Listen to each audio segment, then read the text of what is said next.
विद्यार्थी मित्रांनो, आजच्या व्हिडिओमध्ये विभाग 3 सत्र 5 मराठी वाङ्मय या विषयातील राहिलेले आपले शेवटचे तिसरे प्रकरण साहित्याची निर्मिती प्रक्रिया याला समजून घेण्याचा आपण प्रयत्न करू.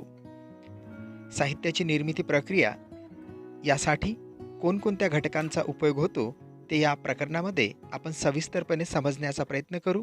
त्यापैकी पहिले 3 घटक अधिक सविस्तर समजू व इतर घटकांना आपण सारांश रूपाने त्याची नुसती तोंड ओळख करून घेण्याचा प्रयत्न या व्हिडिओमध्ये करणार आहोत.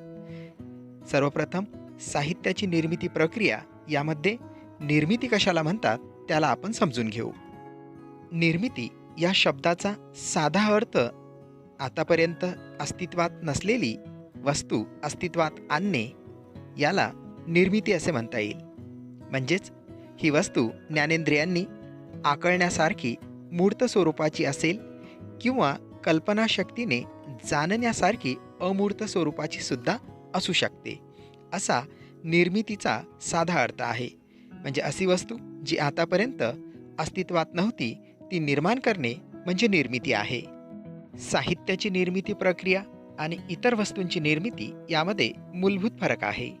एखादी वस्तू आपण निर्माण केल्यावर त्यासारख्या हव्या तेवढ्या वस्तू आपण साचेबद्ध पद्धतीने तयार करू शकतो, निर्माण करू शकतो, त्याची मागणी करू शकतो. पण साहित्याची निर्मिती मात्र इतर वस्तूंच्या तुलनेत काहीशी वेगळी असते, किंबहुना पूर्णतःच वेगळी असते. जसे एखाद्या विषयावर जर आपण कादंबरी लिहायचे ठरवले, इतर कादंबरीकारांनी एकाच विषयावर कादंबरी लिहिली असेल तर त्या सर्वांच्या लेखनामध्ये मूलभूत फरक आपल्याला जाणवेल. पण वस्तूंच्या बाबतीत मात्र तो फरक तितकासा नसतो. साहित्याची निर्मिती प्रक्रिया करताना कोणत्या गोष्टींचा अंतर्भाव केला जातो, कोणत्या गोष्टींची गरज असते त्याला आपण जाणून घेऊ. साहित्य निर्मिती प्रक्रियेत पहिली महत्त्वाची शक्ती आहे प्रतिभा. भारतीय साहित्यशास्त्राच्या परंपरेत प्रतिभा ही साहित्य निर्मितीच्या मुळाशी असलेली सर्वात महत्त्वाची शक्ती मानली जाते. प्रतिभा कशाला म्हणतात या संदर्भात अनेक साहित्यशास्त्रज्ञांनी आपले मत व्यक्त केले, व्याख्या दिलेल्या आहेत.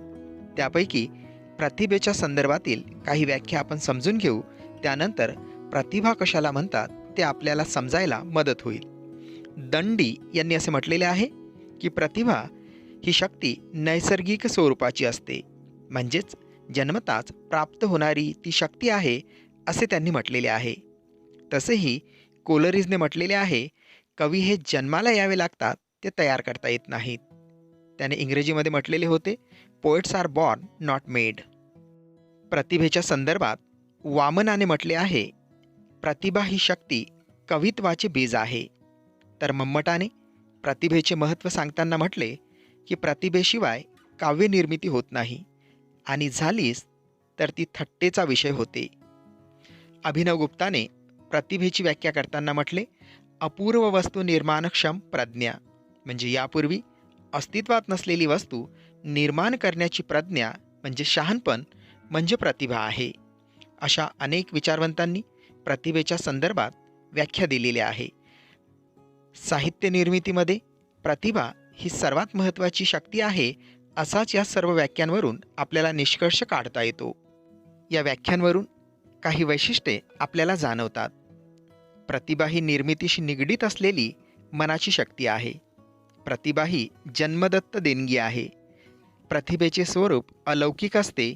ती मनाच्या एकाग्र अवस्थेत क्रियाशील होते. ती वस्तूचे अंतस्वरूप पाहू शकते.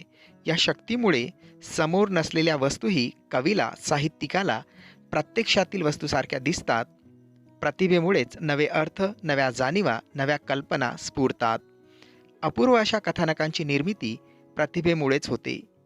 नव्या किंवा अपूर्व जाणीवा निबद्ध करणारे शब्दसुद्धा प्रतिभेमुळे सुचतात, असेच या व्याख्यांवरून आपल्या लक्षात येते. विद्यार्थी मित्रांनो, दुसरी शक्ती आहे कल्पनाशक्ती. पाश्चात्य काव्यशास्त्रात इमॅजिनेशन, फॅन्सी व फॅन्सी या संज्ञा कधी एका अर्थाने तर कधी भिन्न भिन्न अर्थछटांनी योजलेल्या आहेत.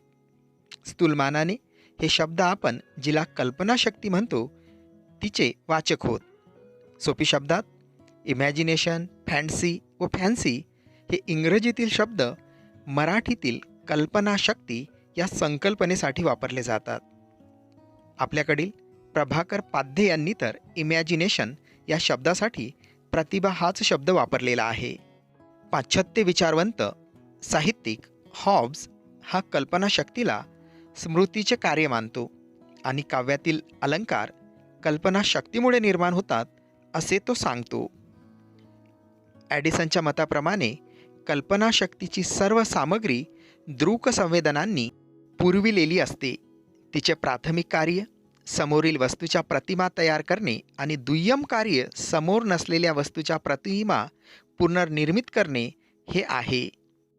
प्रसिद्ध तत्ववेत्ता कांट याने कल्पनाशक्ती अर्थात इमॅजिनेशन आणि प्रतिभा जीनियस या दोन्ही संकल्पना स्वीकारलेल्या आहेत.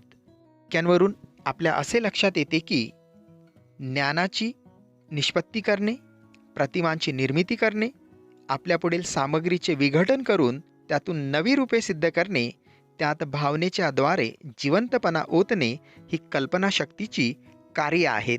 अर्थात साहित्य निर्मितीमध्ये कल्पनाशक्ती ही वरीलप्रमाणे उपयोगाची पडते.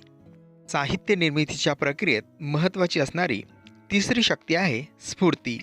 स्फूर्ती हे प्रतिभेचे किंवा कल्पनाशक्तीचे अंग मानले जाते. आपल्याकडे प्रतिभेच्या संदर्भात स्फुरण पावणारी या अर्थाने स्फुरंती असा शब्द वापरला जातो. पाश्चात्य काव्यविचारात ही कल्पना प्लेटो इतकी जुनी आहे. प्लेटोने कवींना इन्स्पायर्ड बार्ड म्हणजेच झपाटलेले शाहीर असे म्हटले आहे. स्फूर्ती हे कल्पनाशक्तीचे किंवा प्रतिभेचे अंग असले तरी त्यांच्यापासून स्फूर्तीचा वेगळेपणा आपल्याला पुढीलप्रमाणे सांगता येईल. जसे स्फूर्ती ही अचानकपणे प्रकट होणाऱ्या उर्मीसारखी असते. अनपेक्षितता हा तिचा एक विशेष असतो. तिचा आणि तिच्या अगोदरच्या घटनांचा काही कारण संबंध प्रतीत होत नसल्यामुळे तिचे येणे अचानक किंवा अनपेक्षित वाटत असते. स्फूर्तीच्या अवस्थेत होणारे लेखन सहज आणि उत्स्फूर्त असते. त्यामुळे जाणीवपूर्वक केलेला पूर्वविचार फारसा नसतो. स्फूर्तीच्या अवस्थेत केले जाणारे लेखन हे कवीच्या इच्छेवर अवलंबून नसते. लेखन करताना कवी कमालीच्या उत्तेजित मनोवस्थेत असतो. ही अवस्था काहीशी उन्नत आणि आनंदाची असते. शिवाय या अवस्थेत पुरे झालेले लेखन त्याच्या कर्त्यालाही अपरिचित आणि थक्क करणारे असते. साहित्याच्या निर्मिती प्रक्रियेत चौथी शक्ती आहे चमत्कृती शक्ती. चमत्कृती शक्ती हा शब्द डॉक्टर रा भा पाटणकर यांनी फॅन्सी या इंग्रजी शब्दासाठी विशेषतः कोलरिजने त्याचा ज्या अर्थाने उपयोग केलेला आहे तो अर्थ सुचविण्यासाठी वापरलेला आहे. कोलरिजने प्रथम श्रेणीची व द्वितीय श्रेणीची कल्पनाशक्ती या दोन मनशक्तीबरोबर चमत्कृती शक्ती ही तिसरी मनशक्ती मानलेली होती. नंबर 5 आहे प्रतिभा व्यापार व स्वप्न व्यापार. प्रतिभेच्या व्यापाराची तुलना अनेकदा स्वप्न व्यापाराशी केली जाते. साहित्य निर्मितीत प्रतिभा व्यापार व स्वप्न व्यापार ह्या शक्तीचा सुद्धा महत्त्वाचा सहभाग असतो. नंबर पुढला आहे 6 अनुभव समृद्धी आणि विद्वत्ता. साहित्यिक लेखक कवी यांची अनुभव समृद्धी ही साहित्य लेखनामध्ये महत्त्वाची भूमिका पार पाडते. त्याचबरोबर साहित्यिकाची विद्वत्ता ही सुद्धा तितकीच महत्त्वाची असते. म्हणजेच साहित्य निर्मितीच्या प्रक्रियेत अनुभव समृद्धी आणि विद्वत्ता यांना विशेष महत्त्व आहे. हा अनुभव संख्यात्मक नव्हे तर गुणात्मक महत्त्वाचा असतो. नंबर 7 आहे साहित्यिकाचे व्यक्तित्व आणि त्याचा दृष्टिकोन. आपण असे म्हणतो की साहित्य हे अनुभवांचा आविष्कार असते. साहित्यिकाचे जे अनुभव असतात ते त्याच्या साहित्यातून आविष्कृत झालेले असतात. शिवाय त्याचा जीवनाकडे पाहण्याचा दृष्टिकोन हाही साहित्य निर्मितीमध्ये महत्त्वाचा असतो. नंबर पुढला आहे 8 साहित्यिकाची संवेदनशीलता.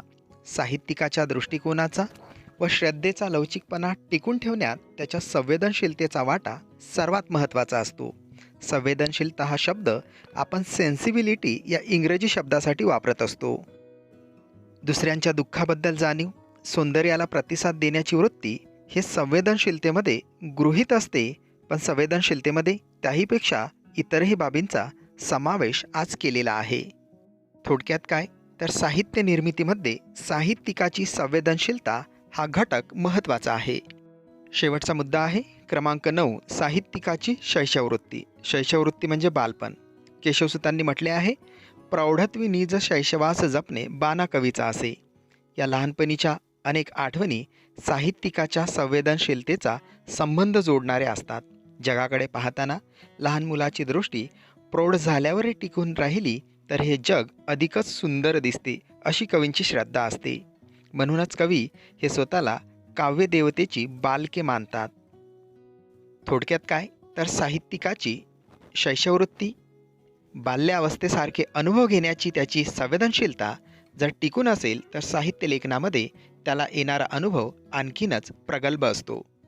मित्रांनो, अशा पद्धतीने आपण साहित्य निर्मितीच्या प्रक्रियेत आवश्यक असणाऱ्या घटकांचा, त्या शक्तींचा परिचय करून घेण्याचा प्रयत्न केला.